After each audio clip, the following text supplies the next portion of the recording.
श्री राजेंद्र आर्लेकर जी,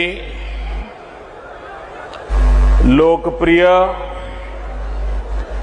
और ऊर्जावान मुख्यमंत्री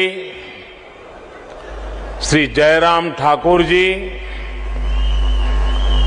पूर्व मुख्यमंत्री धूमल जी, केंद्र में मंत्री परिषद के मेरे सहयोगी अनुराग जी, संसद में मेरे साथी श्री सुरेश कश्यप जी, किशन कपूर जी, बहन इंदु गोस्वामी जी और हिमाचल के कोने कोने से यहां पधारे मेरे प्यारे भाइयों और बहनों,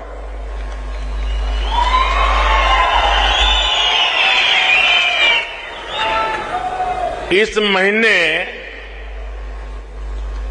काशी विश्वनाथ आर्य दर्शन करने बाद आज इस छोटी काशी मंज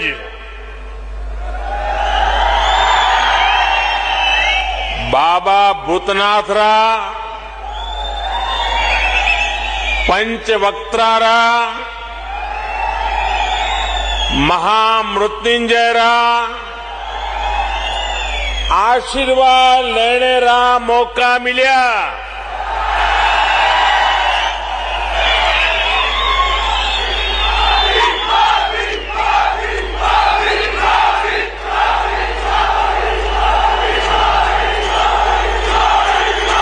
देवभूमि रे सभी देवी देवतियां जो मेरा नमन।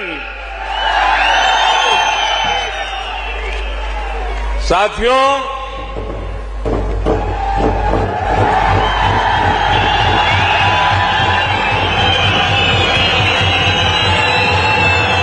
हिमाचल से मेरा हमेशा से एक भावात्मक रिश्ता रहा है। हिमाचल की धरती ने, हिमालय के उत्तुंग शिखरों ने मेरे जीवन को दिशा देने में अहम भूमिका निभाई है।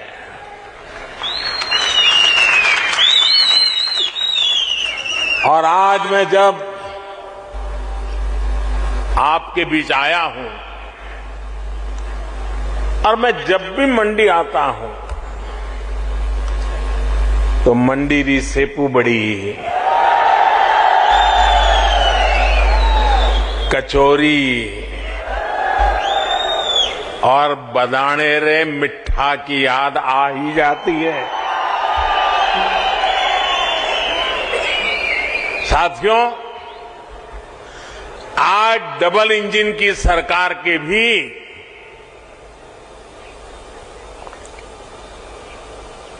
4 साल पूरे हुए हैं।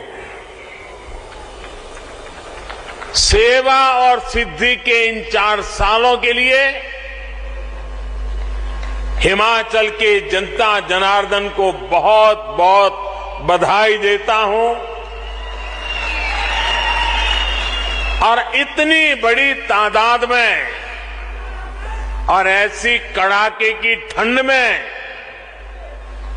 हम सबको आशीर्वाद देने के लिए आना, इसका मतलब ही है कि इन 4 साल में हिमाचल को तेज गति से आगे बढ़ते हुए आपने देखा है।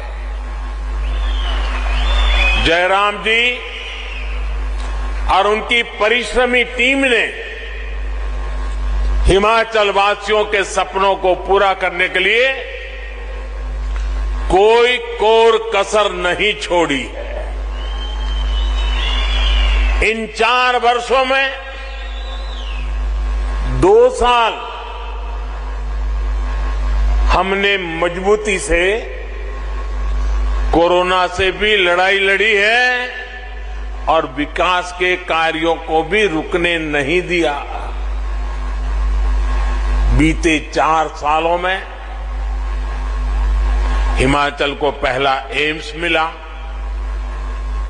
हमीरपुर, मंडी, चंबा और सिरमौर में 4 नए मेडिकल कॉलेज स्वीकृत किए गए। हिमाचल की कनेक्टिविटी को सशक्त करने के लिए अनेक विध प्रयास भी जारी हैं। भाई और बहनों, आज यहां मंच पर आने से पहले मैं हिमाचल प्रदेश के औद्योगिक विकास से जुड़े कार्यक्रमों में इन्वेस्टर्स मीट में शामिल हुआ और यहां एक जो प्रदर्शनी लगी है उसे देख करके भी मन अभिभूत हो गया।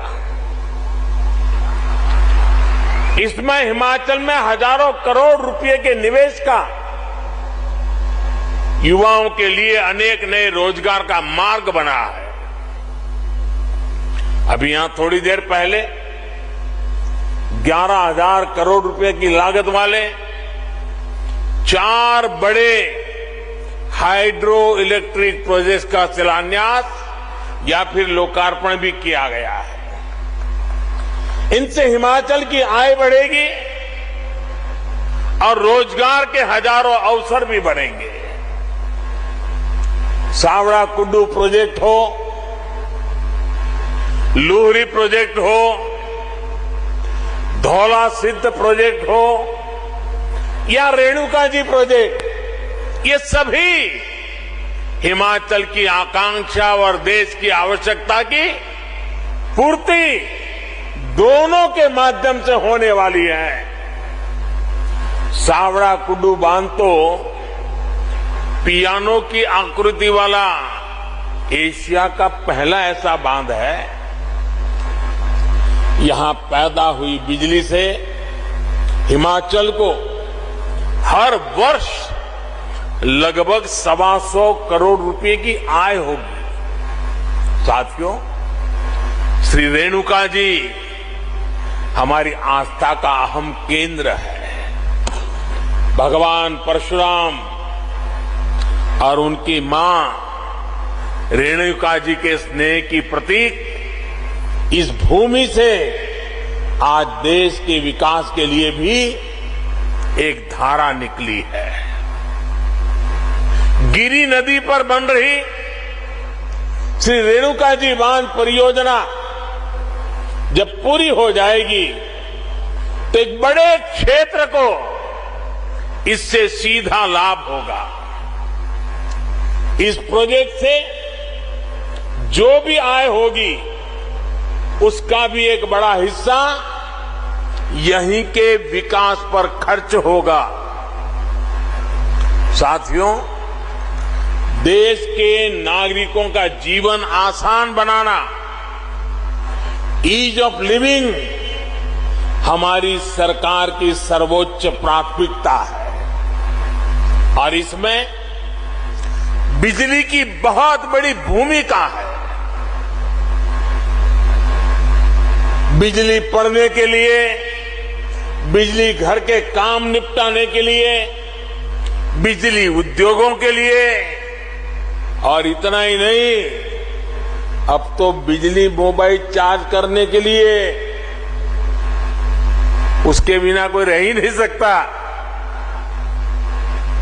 आप जानते हैं हमारी सरकार का ईज ऑफ लिविंग मॉडल पर्यावरण के प्रति सचेत और पर्यावरण की रक्षा करने में भी मदद कर रहा है।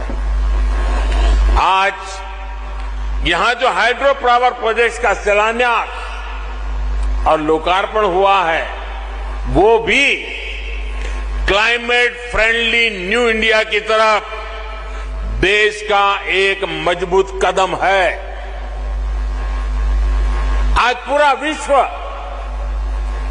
भारत की इस बात की प्रशंसा कर रहा है कि हमारा देश किस तरह पर्यावरण को बचाते हुए विकास को गति दे रहा है। सोलर पावर से लेकर हाइड्रो पावर तक पवन ऊर्जा से लेकर ग्रीन हाइड्रोजन तक हमारा देश रिन्यूएबल एनर्जी के हर संसाधन को पूरी तरह से इस्तेमाल करने के लिए निरंतर काम कर रहा है। मकसद यही है कि देश के नागरिकों की ऊर्जा जरूरतों को पूरा करने के साथ पर्यावरण की भी रक्षा हो और भारत अपने लक्ष्यों को किस तरह प्राप्त कर रहा है उसका एक उदाहरण देश की बढ़ती इंस्टॉल इलेक्ट्रिसिटी कैपेसिटी भी है। साथियों, भारत ने 2016 में ये लक्ष्य रखा था कि वो साल 2030 तक अपनी इंस्टॉल इलेक्ट्रिसिटी कैपेसिटी का 40% नॉन फोसिल एनर्जी सोर्स से पूरा करेगा। आज हर भारतीय को इसका गर्व होगा कि भारत ने अपना ये लक्ष्य इस साल नवंबर में ही प्राप्त कर लिया है।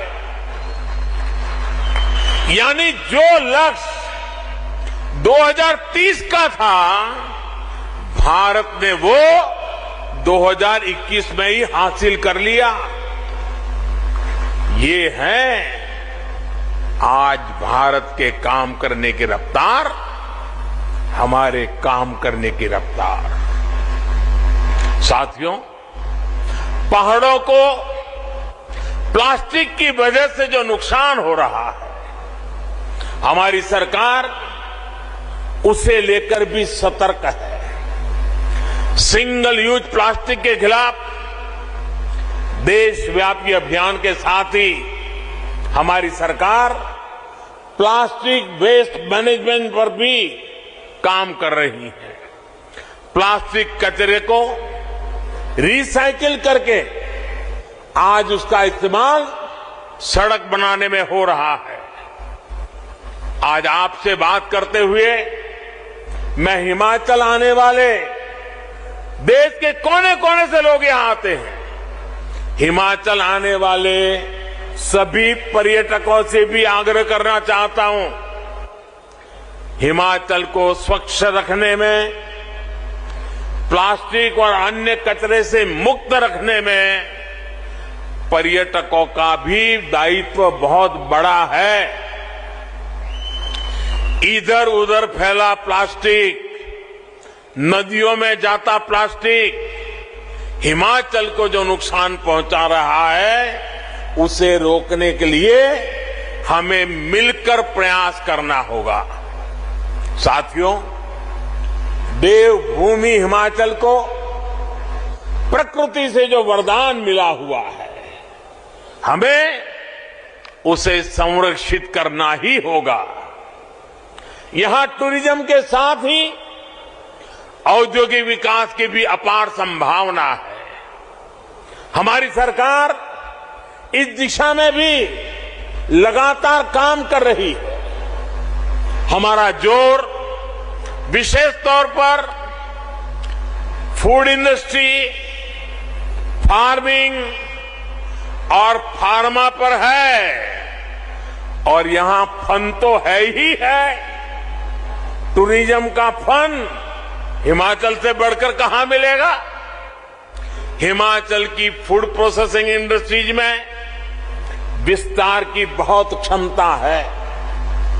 इसलिए हमारी सरकार मेगा फूड पार्क से लेकर कोल्ड स्टोरेज इंफ्रास्ट्रक्चर को मजबूत कर रही है। फार्मिंग में नेचुरल फार्मिंग को, प्राकृतिक खेती को बढ़ावा देने के लिए भी डबल इंजन की सरकार निरंतर काम कर रही है। आज प्राकृतिक खेती से हुई उपज की दुनिया भर में मांग बढ़ रही है। केमिकल मुक्त कृषि उत्पाद आज विशेष आकर्षण का केंद्र बन रहे हैं।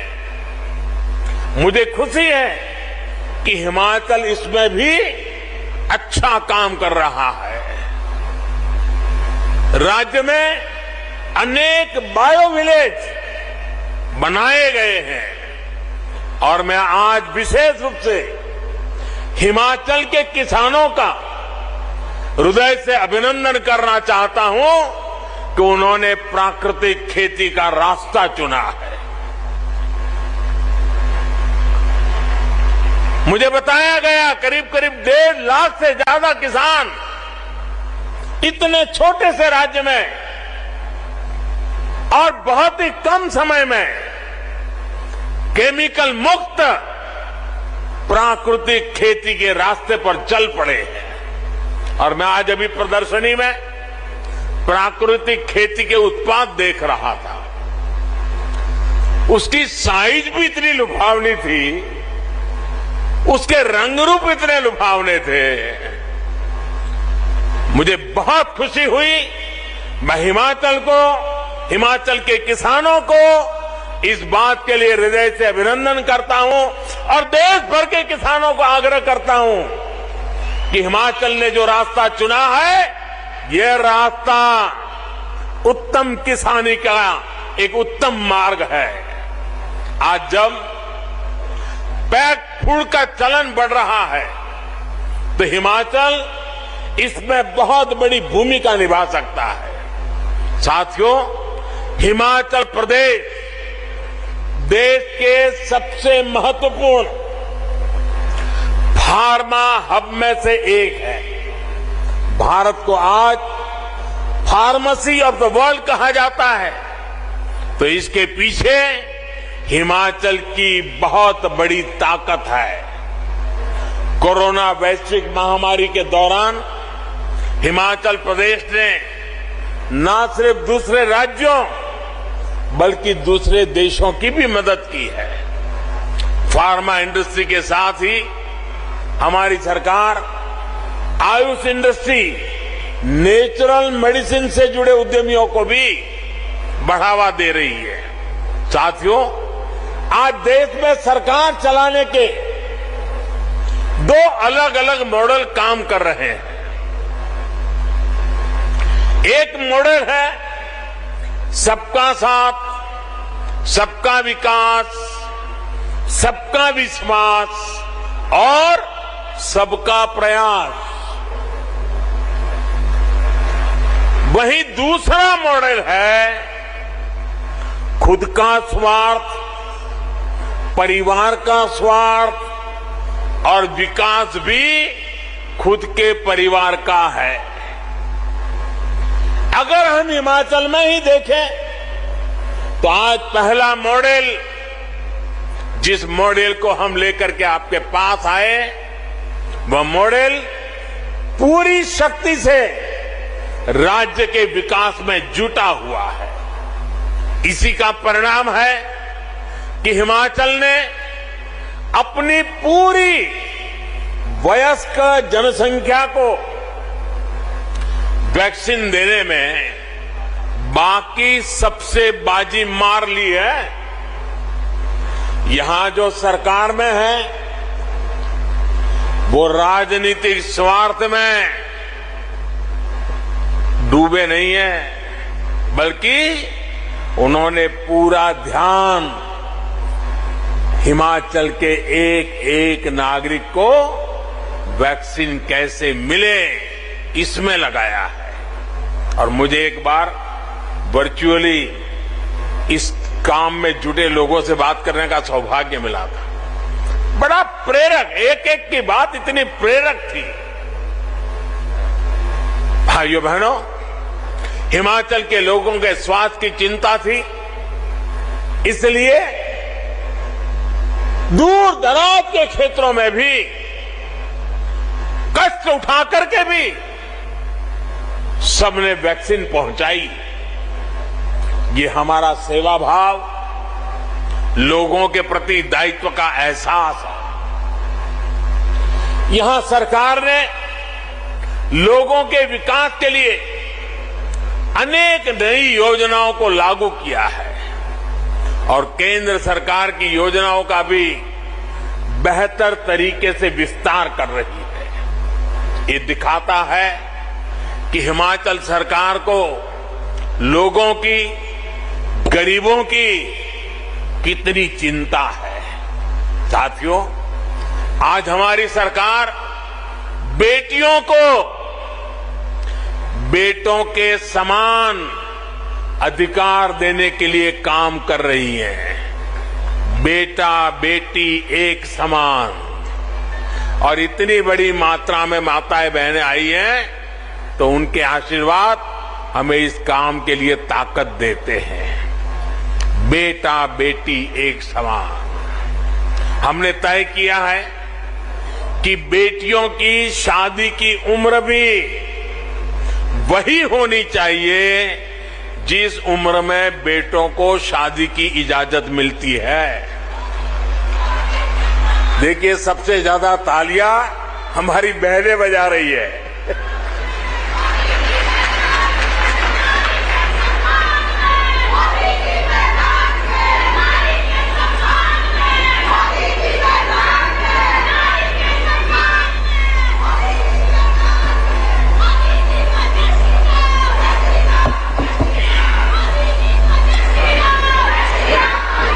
बेटियों की शादी की उम्र 21 साल होने से उन्हें पढ़ने के लिए पूरा समय भी मिलेगा और वो अपना कैरियर भी बना पाएगी। हमारे इन सारे प्रयासों के बीच आप एक दूसरा मॉडल भी देख रहे हैं जो सिर्फ अपना स्वार्थ देखता है, अपना वोट बैंक देखता है। जिन राज्यों में वो सरकार चला रहे हैं उसमें प्राथमिकता गरीबों के कल्याण को नहीं बल्कि खुद के परिवार के कल्याण की ही है। मैं जरा चाहूंगा, देश के पंडितों से आग्रह करूंगा, जरा उन राज्यों का वैक्सीनेशन का रिकॉर्ड भी जरा देख लीजिए। उनका वैक्सीनेशन रिकॉर्ड भी इस बात का गवाह है कि उन्हें अपने राज्य के लोगों की चिंता नहीं है। साथियों, हमारी सरकार पूरी संवेदनशीलता के साथ, सतर्कता के साथ आपकी हर आवश्यकता को ध्यान में रखते हुए निरंतर काम कर रही है।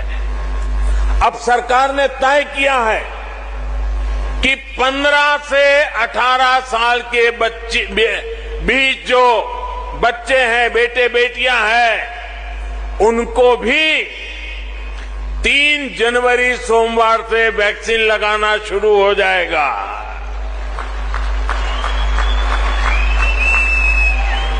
जनवरी सोमवार से अभियान शुरू होने वाला है।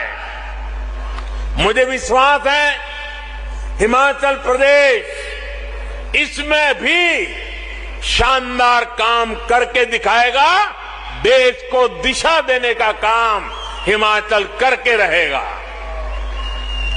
हमारे जो हेल्थ सेक्टर के लोग हैं, फ्रंटलाइन वर्कर हैं, वो पिछले 2 साल से कोरोना से लड़ाई में देश की एक बहुत बड़ी ताकत बने हुए हैं। उन्हें भी 10 जनवरी से प्रिकॉशन डोज देने का काम शुरू होगा।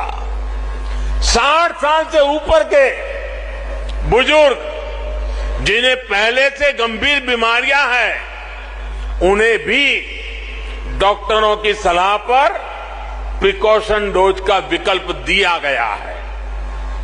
ये सारे प्रयास हिमाचल के लोगों को सुरक्षा कवच तो देंगे ही, यहां के लिए जरूरी टूरिज्म सेक्टर को भी बचाने में और आगे बढ़ाने में ये बहुत मदद करेंगे।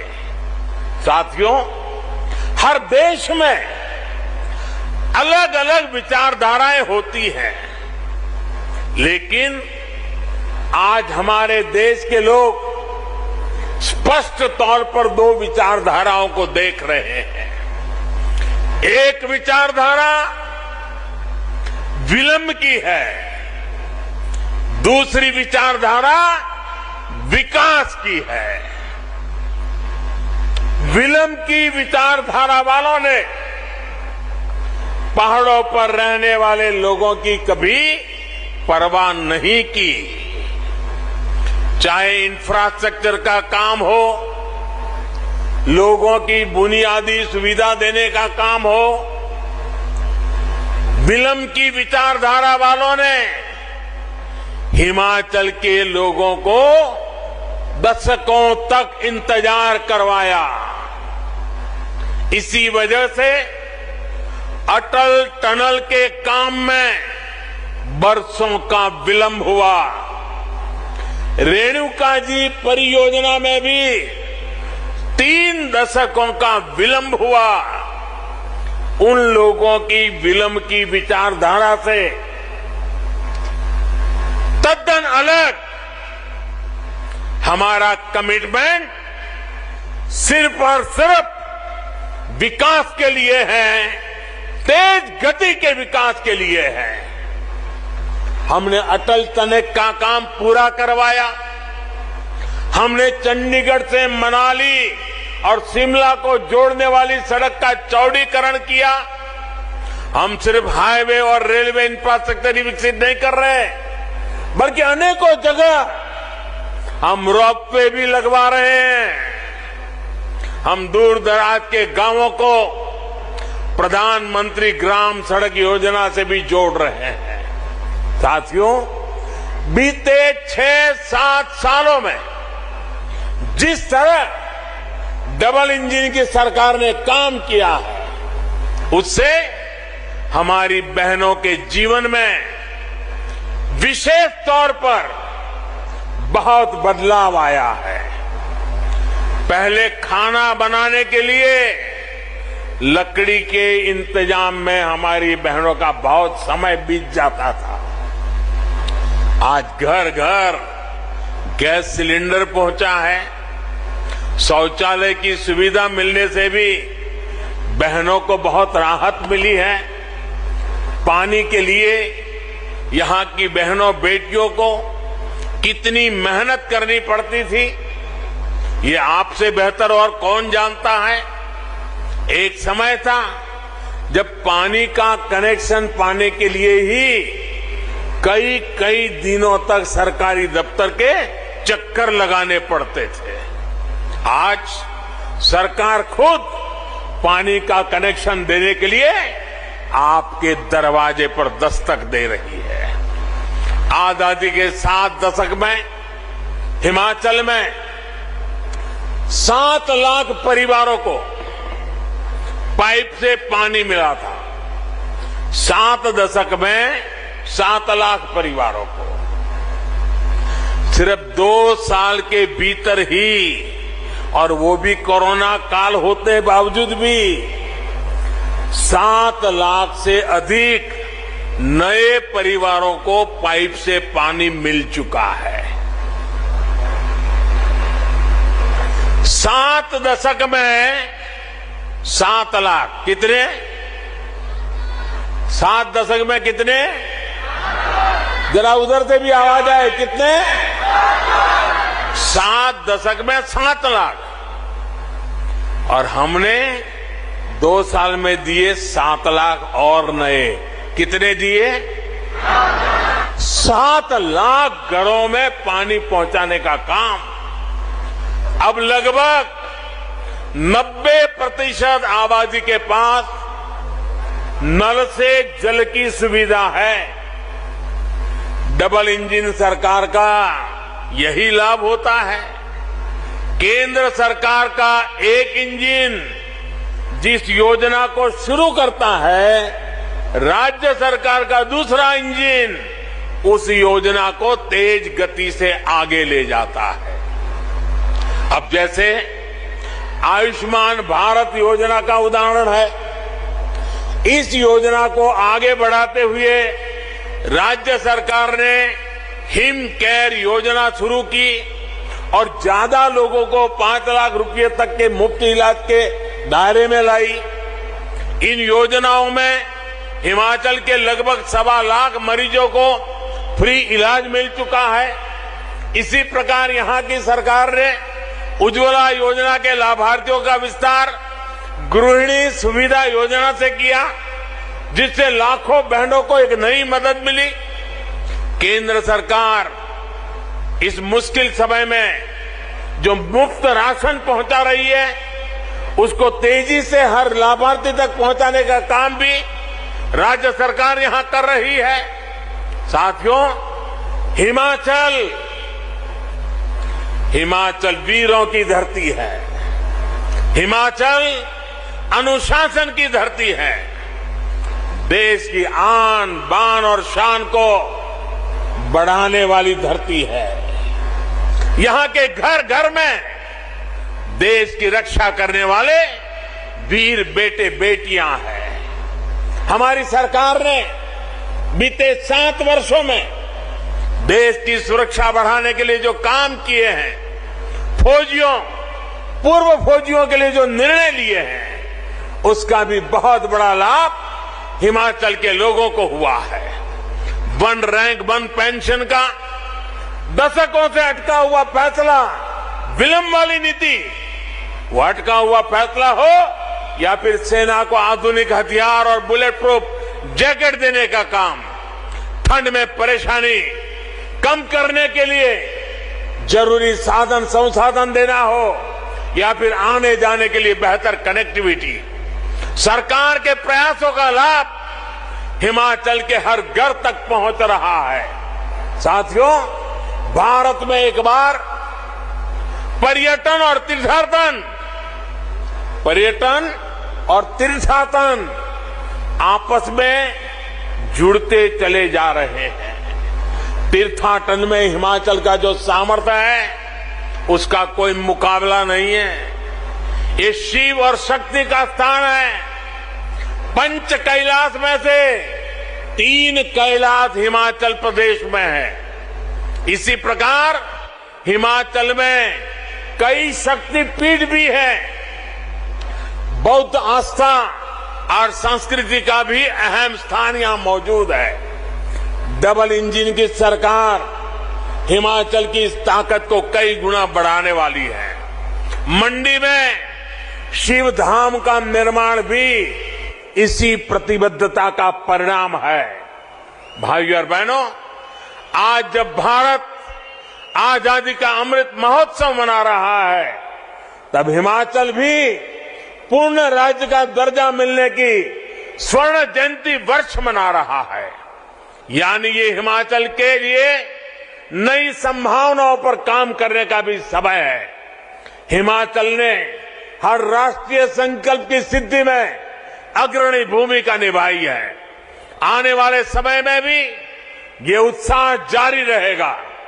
एक बार फिर विकास और विश्वास के 5वें वर्ष की ओर नव वर्ष की मंगल कामनाएं, आपको अनेक अनेक शुभकामनाएं।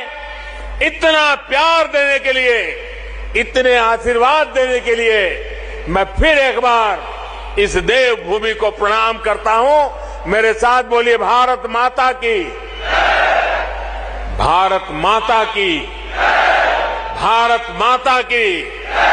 बहुत बहुत धन्यवाद। हिमाचल प्रदेश से प्रधानमंत्री को आप लाइव सुन रहे थे। उन्होंने कहा कि लगातार सरकार जो काम कर रही है उससे समाज का उत्थान हो रहा है। बेटे बेटियों की शादी की उम्र 21 साल करने से बेटियों का भविष्य सुधरेगा और 15 से 18 साल के बच्चों को वैक्सीन लगेगी। बड़ा कदम कोरोना को रोकने के लिए, और 3 जनवरी से वैक्सीनेशन का काम शुरू हो जाएगा। हिमाचल प्रदेश ने शानदार काम किया है और ये डबल इंजन की सरकार आगे भी बेहतरीन काम करती रहेगी। बेटियों की शादी की उम्र 21 साल होनी चाहिए, इससे उनका भविष्य सुधरेगा। हिमाचल प्रदेश के मंडी से प्रधानमंत्री ने अपने संबोधन में सरकार की सभी उपलब्धियों का बखान किया और कहा कि आने वाले समय में भी हिमाचल प्रदेश इसी तरह विकास के पथ पर अग्रसर रहेगा। नमस्कार, मैं हूं मानक गुप्ता। अगर आपको हमारा ये वीडियो पसंद आया हो तो इसे लाइक और शेयर जरूर करें और हां, हमें सब्सक्राइब और फॉलो करना ना भूलें ताकि आप देश और दुनिया की कोई खबर मिस ना करें। तो जुड़े रहिए हमारे साथ और देखते रहिए न्यूज़ 24।